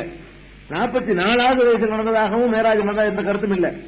45வது வயசுல நடந்ததாகவும் யாரும் சொல்லல. 46ல யாரும் சொல்லல. 47, 48ல தான் ஆரம்பிக்குது. 48 வயசுல நடந்திருக்கலாம் ஒருத்தர் சொல்றாரு. ஒருத்தர் சொல்றாரு 50 வயசுல நடந்திருக்கலாங்கிறாரு. ஒருத்தர் 51 வயசுல நடந்திருக்கலாங்கிறாரு. ஒருத்தர் 52 வயசுல நடந்திருக்கலாங்கிறாரு. இன்னொருத்தர் 52 வயசுல நடந்திருக்கலாங்கிறாரு. இப்படியாக 48க்கு பிந்தி நடந்ததாக தான் அந்த 10 கருத்துன்னு வருது. யாருமே என்ன செய்யல, நபியான முதல் வருஷமே நடந்துச்சுன்னு ஒருத்தரும் சொல்லல. அப்ப இந்த 8 வருஷ இடைவெளி இருக்குல்ல, அப்ப இந்த 8 வருஷமா ரசூலுல்லாஹ் தொழவே இல்லையா மக்காவுல இருக்கும் பொழுது? அல்லது 10 வருஷத்துக்கு முன்னாடி நடந்துச்சுங்கிறாங்களே, 50வது வயசுல நடந்துங்கிறாங்களே, அப்ப 10 வருஷமா ரசூலுல்லாஹ் தொழவே இல்லையா? 52வது வயசுல மேராஜ் நடந்துங்கிறாங்களே, அப்பதானே கடமையாகுது. 52க்கு முன்னாடி உள்ள அந்த 12 வருஷ காலமாக ரசூலுல்லாஹ் தொழவே இல்லையா? தொழுது இருக்கிறார்கள் என்பது நிறைய சான்று கிடைக்குது. இந்த மேராஜ் எப்ப நடந்து நீங்க வச்சுக்கிட்டாலும் சரி, நீங்க அதிகபட்சமா சொல்லப்படக்கூடிய 48 வயசு வச்சுக்கிட்டாலும் சரி, அல்லது 50 வச்சுக்கிட்டாலும் சரி, 53 வரைக்கும் எதை வேண்டாலும் வச்சுக்கிறங்க. அந்த இடைப்பட்ட காலத்தில் ரசூல் ஸல்லல்லாஹு அலைஹி வஸல்லம் தொழுது இருக்கிறாங்களான்னா தொழுது இருக்கிறார்கள் என்பதற்கு நிறைய சான்றுகள் இருக்கு. ரசூல் ஸல்லல்லாஹு அலைஹி வஸல்லம் அவங்களும் அவங்களுடைய மருமகன் அலி ரலியல்லாஹு அன்ஹு, மருமகன் ஆவலப்ப அலி ரலியல்லாஹு அன்ஹு 2 பேரும் தொழுதுட்டு இருக்கிறத அபூ தாலிப் வந்து பாக்குறாரு. அவர்தான், என்னப்பா தொழுது, என்ன விஷயம்? இதான் வணக்கம், இந்த வணக்கத்தை அல்லாஹ் கடமையாக்கி இருக்கிறான் அப்படின்னு அவங்க சொல்றாங்க. அப்பவே ரசூல் ஸல்லல்லாஹு அலைஹி வஸல்லம் தொழுது இருக்கிறாங்கன்னு வருது, ஹதீஜா நாயகி தொழுது இருக்கிறாங்கன்னு வருது. அதுக்கெல்லாம் ஹதீஸ்ல ஆதாரம் கிடைக்குது. ஆனா வந்து ஹதீஜா நாயகி வந்து ஹிஜ்ரத்துக்கு 3 வருஷம் தான் மூத்தா போறாங்க. ஹதீஜா நாயகி ஹிஜ்ரத்துக்கு 3 வருஷத்துக்கு முன்னாடி தான் இறந்து போறாங்க, ரசூலுல்லாஹ்வுடைய 50வது வயசுல. ஆனா அதுக்கு முன்னாடி ரசூலுல்லாஹ் தொழுது இருக்கிறாங்கன்னு வருது, ஹதீஜா நாயகி தொழுது இருக்கிறாங்கன்னு வருது. இதெல்லாம் வச்சு பார்க்கும் பொழுது ஆயிஷா நாயகி சொல்லக்கூடிய ஒரு ஹதீஸ்ல இருந்து இதுக்கு விளக்கம் கிடைக்குது. என்னன்னு கேட்டா, முதல்ல ஆரம்ப கட்டத்தில் தொழுகை என்பது 2 ரக்காத் என்று அல்லாஹ்வால் கடமையாக்கப்பட்டுச்சு. மக்காவில் இருக்கும் பொழுது 2 ரக்காத் தொழுகணும்னு ஒரு கடமை இருந்துச்சு. இந்த லோஹருக்கு 4, மகரிபுக்கு 3, அசருக்கு 4 அந்த மாதிரி இல்லாம 2 ரக்காத் என்ற முறையில கடமையாக ஆக்கப்பட்டிருந்துச்சு. அதுவும் இன்னொரு ரிவாயத்துல வருது, 2 வேளை தொழுதான்றைய கடமையா இருக்கு. காலையிலும் மாலையிலும், காலையிலையும் மாலையிலையும் 2 ரக்காத் தொழுகிறது என்ற முறை ரசூல் ஸல்லல்லாஹு அலைஹி வஸல்லம் மிஅராஜ் போற வரைக்கும் இருந்தது. அந்த தொழுகையை ரசூல் ஸல்லல்லாஹு அலைஹி வஸல்லம் தொழுது இருக்கிறாங்க, அலி தொழுது இருக்கிறாங்க, ஹதீஜா நாயகி தொழுது இருக்கிறாங்க, ஆரம்ப கால முஸ்லிம்கள் தொழுது இருக்கிறாங்க. இன்னும் சொல்ல போனா ஹிஜ்ரத்துக்கு போனாங்கல்ல, ஹிஜ்ரத்துக்கு அபிசீனியாவுக்கு போன அந்த மக்கள் ரசூல் ஸல்லல்லாஹு அலைஹி வஸல்லம் மதீனாவுக்கு போன பிறகு திரும்பி வர்றாங்க. திரும்பி வரும்போது ரசூல் ஸல்லல்லாஹு அலைஹி வஸல்லம் தொழுதுட்டு இருக்காங்க. தொழுதுகிட்டு இருக்கும்போது வந்து என்ன செய்யறாங்க, ரசூலுல்லாஹ்ட்ட பேசுறாங்க. தொழுதுட்டு ரசூலுல்லாஹ்ட்ட வந்து, என்ன ரசூலுல்லாஹ் சும்மா இருக்கீங்களான்னு கேக்குறாங்க. சலாம் சொல்லிட்டு ரசூல் ஸல்லல்லாஹு அலைஹி வஸல்லம் சலாம்லாம் கொடுத்த பிறகு என்ன அவங்களுக்கு பேசலாம்ங்கிற தொழுகை தான் தெரியும். அவங்க ஹிஜ்ரத்துக்கு எப்போ புறப்பட்டு போயிட்டாங்க. இந்த தொழுகையினுடைய விதிமுறை சட்டத்திட்டம் மேராஜுக்கெல்லாம் முன்னாடி அவங்க போயிட்டாங்க. அதனால அந்த தொழுகையுடைய ஒழுங்குகள் எல்லாம் அவங்களுக்கு தெரியாது. 2 ரக்காத் தொழுகிறது, தொழுகையில தேவைப்பட்டா பேசிக்கலாம். ஆரம்ப கால தொழுகை எப்படி இருந்துச்சுன்னு சொன்னா, தேவைப்பட்ட என்ன செய்யலாம், பேசிக்கலாம். அந்த மாதிரி இப்ப செய்யற இந்த மெத்தடு இது கடைசி காலத்துல வருது, மேராஜுக்கு பிறகு வருது. ஆரம்ப காலத்துல எப்படி இருக்குன்னு கேட்டா, இந்த ஹிஜ்ரத்துக்கு போனாங்கல்ல சஹாபாக்கள், அவங்க எல்லாம் தொழுகையில பேசிக்குவாங்க. அபிசீனியா 2 பக்கத்துல இருக்கிறது, என்னப்பா என்ன யாரும் வந்திருக்கா, சரி சரி அல்ஹம்துலில்லாஹ் ரப்பில் ஆலமீன் இப்படிங்கிறது இருந்துச்சு. இதை நினைச்சுக்கிட்டு சொல்றாங்களா, அதை நினைச்சுக்கிட்டு என்ன செய்யறாங்கன்னா, மதீனாவுக்கு வர்றாங்க. ஹிஜ்ரத்துக்கு போனவங்க எல்லாம் ரசூலுல்லாஹ் நல்ல நிலைக்கு வந்துட்டாங்க, வெற்றி பெற்றாங்க, அவங்க ஓங்கிருச்சு, மதீனாவுக்கு வர்றாங்க. ரசூல் ஸல்லல்லாஹு அலைஹி வஸல்லம் தொழுதுட்டு இருக்கும் பொழுது அவங்கள்ட்ட வந்து சலாம் சொல்லி பேசுறாங்க. ரசூலுல்லாஹ் சலாம் கொடுக்க வரைக்கும் பேராம இருந்துட்டு, நீங்க பேசக்கூடாதுங்க, இன்ன ஃபி ஸலாத்தில் ஷுகுலா, தொழுகையில ஒரு முழு கவனம் இருக்கணும், இப்படி பேசலாம் கூடாது அப்படின்னு சொல்லி போதிக்கிறாங்க. அவங்க ஏன் இப்படி பேசினாங்கன்னு கேட்டா, அந்த ஏற்கனவே 2 டைம் தொழுவது இருந்துச்சுல, அப்ப அதுல இந்த மாதிரியான மெத்தட் எல்லாம் கிடையாது. அந்த காலத்துல அவங்க ஹிஜ்ரத்துக்கு போனவங்க, அப்ப அதுல இருந்து ஹிஜ்ரத்துக்கு போனவங்கள தொழுதுருக்காங்கன்னு விளங்குது. அவங்களும் தொழுதுருக்காங்க. தொழுகையில் நாங்கள் சலாம் சொல்லி கொண்டிருப்போம், தொழுதுட்டு இருப்போம், யாராவது வந்து அஸ்ஸலாமு அலைக்கும் சொல்லிட்டு தொழுதுட்டு இருப்பாங்க. ஒரு ஆள் வந்துட்டாருன்னு சொன்னா ஒருத்தருக்கு நாங்க சலாம் சொல்லிக்கிறோம். அதெல்லாம் தடுக்கப்படல, இன்னைக்கு பிந்தி தான் தடுக்கப்பட்டிருக்கு. அப்ப அதனால 2 ரக்காத் தொழுவது வந்து முரணா நீங்க நினைக்க கூடாது. இப்ப சொல்லக்கூடிய இந்த 5 வேளை தொழுகை இருக்க, இந்த மெத்தேடுல கடமையாகிறதுதான் மேராஜ்ல. அதுக்கு முன்னாடி அல்லாஹ் வணங்குறதுக்காக 2 டைம்ங்கிற தொழுகை இருந்துச்சு. 2 ரக்காத் தொழுவாங்க, 2 காலை மாலை, அப்படிதான் குர்ஆன்ல இருக்குது. பில் குதுவி வல் ஆசால், காலையிலும் மாலையிலும் இறைவனை துதிங்கிறது அந்த நேரத்துல கட்டளை இருந்துச்சு. அந்த 2ஐ மட்டும் தொழுது கொண்டிருந்தார்கள். அதனால 2 ரக்காத் தொழுவது வந்து முரணாக நீங்க விளங்கிட கூடாது. பிந்திதான் இந்த மேராஜுக்கு பிறகுதான் 5 வேளை தொழுகுங்கிறது செஞ்சு நம்ம கடமையாக்கப்படுது. அதுக்கப்புறம் இந்த பால், தண்ணீர், மதுபானம்னு சொல்லி வருதுல, இன்னொரு ரிவாயத்துல தேனும் வருது. இன்னொரு ரிவாயத்துல என்ன வருது, ஜிப்ரீல் கொண்டாந்து கொடுத்தாங்கல்ல, அதுல வந்து ஒரு பாத்திரத்துல பால், ஒரு பாத்திரத்துல மதுபானம், இன்னொரு பாத்திரத்துல தேனு, இந்த 3 வருது. 3ல ரசூல் ஸல்லல்லாஹு அலைஹி வஸல்லம் வந்து பாலை தேர்ந்தெடுத்து கொண்டார்கள் வருது. சில ரிவாயத்துகள்ல 2 வருது, பாலும் வருது மதுபானமும் வருது, தேன் வரல. 2 ரிவாயத்து இருக்கு. ஒருத்தர் மறந்துருக்கலாம், எது கூடுதல் அவர்கள் ஏற்றுக்க வேண்டியதான். ஒருத்தர் 2 சொன்னாருன்னா 3 விஷயத்துல உன்னை மறந்துட்டாருன்னு வச்சுக்கணும். 3 சொன்னவர் இட்டுக்கட்டு சொன்னாருன்னு வச்சுக்க கூடாது. சஹாபாக்கள் இட்டுக்கட்ட மாட்டாங்க, மறக்குவாங்க. மறக்கிறது மனிதனுடைய இயல்புல உள்ளது. கூட சேர்த்து சொல்றது வேணும்னு பர்பஸா சொல்றது. 10 விஷயத்துல நான் 2 மறக்கிறதுங்கிறது நான் வேணும், அது மனுஷனுக்கு ஏற்படும். நீங்க 10 சொல்லி இருக்கும்போது நான் 2 சேர்த்து சொல்றது வேணும்னு செய்யறது. அப்ப சஹாபாக்களை பொறுத்த வரைக்கும் ஒருத்தர் 2 ஒருத்தர் 3 சொன்னாருன்னு சொன்னா நீங்க 3 தான் எடுத்துக்கணும். 2 வந்து எடுத்துக்கிற கூடாது, 3 இருந்திருக்கும் விளங்கிக்கணும். அப்புறம் எடுத்துக்கொண்டேன். இன்னொரு ரிவாயத் அகமதுல, முஸ்னத் அகமதுல இதை மேராஜ ஒட்டி வரக்கூடிய ரிவாயத்தில் என்ன வருதுன்னா, மூசா அலைஹிஸ்ஸலாம் அவர்கள் அங்கதான் அடக்கம் செய்யப்பட்டிருக்காங்க. எங்க பைத்துல் முகத்தஸ்ல. இங்க இருந்து மக்காவுல இருந்து புறப்பட்டு நம்ம வானுலகத்துக்கு போகலங்க, மக்காவுல இருந்து புறப்பட்டு இந்த பூமியில இருக்கக்கூடிய பைத்துல் முகத்தஸுக்கு தான் வந்திருக்கிறாங்க. பைத்துல் முகத்தஸுக்குள்ள உள்ள ஜெருசலத்துல உள்ள மஸ்ஜிதுல் அக்ஸாவுல தான் போய் தொழுகிறாங்க. தொழுதுட்டு வந்து அங்க மற்ற நபிமார்கள் நிறைய பேர் அடக்கம் செய்யப்பட்ட இடம் அதுதான். பைத்துல் முகத்தஸை சுத்தி தான் என்ன செய்தாங்க, நிறைய நபிமார்கள் அடக்கம் செய்யப்பட்டிருக்கிறாங்க. சுலைமான் நபி கூட அங்கதான் அடக்கம் செய்யப்பட்டிருக்காரு. அவர் தான் கட்டினார் பைத்துல் முகத்தஸை, பின்னாடி புனர் நிர்மாணம் பண்ணாரு. அப்ப ஒரு ரிவாயத்தில் அகமதுல வருது, மூசா அலைஹிஸ்ஸலாமுடைய கபரு கிட்ட வந்தா அவர் கபருக்குள்ளே வந்து தொழுது கொண்டிருப்பதை நான் பார்த்தேன் அப்படிங்கிறாங்க. லம்மா உஸ்ரிய பி மரர்த்து அலா மூசா வஹுவ காயிமுன் யுஸல்லி ஃபீ கப்ரிஹி, அவர் தனது கபருக்குள்ளே தொழுது கொண்டு நின்று கொண்டு தொழுது கொண்டிருந்ததை நான் பார்த்தேன் என்று சொல்லி ரசூல் ஸல்லல்லாஹு அலைஹி வஸல்லம் சொல்றாங்க. அதே அந்த பைத்துல் முகத்தஸ்ல தான் அவருடைய கபர் இருக்குது. அந்த கபருல நின்று என்ன செய்யறாரு, அவரு தொழுதுகிட்டு இருக்கிறது நான் பார்க்கிறேங்கிறாங்க. இப்ப கபர் நின்று தொழுவதை தனியா வச்சுக்கிறேங்க, அது கூடுமான்னு 2வது சொல்றேன், வேற ஒரு இடத்துல பதில் வருது இல்லையே. அதனால இப்படி ஒரு சம்பவம் நடந்திருக்கு. இன்னொரு ரிவாயத்தில் என்ன வருதுன்னா, புகாரிலாம் இருக்குது, பைத்துல் முகத்தஸுக்கு போன உடனே நான் 2 ரக்காத் தொழுதேன்னு வருதுல ஒரு ரிவாயத்துல, ஒரு அறிவிப்புல. இன்னொரு அறிவிப்புல எல்லா நபிமார்களையும் அல்லாஹ் வந்து எனக்கு முன்னாடி எடுத்து காட்டினான், அவ்வளவு பேருக்கும் நான் 2 ரக்காத் தொழ வைத்தேன், நான் தொழுதேன்னு இதுல வருது.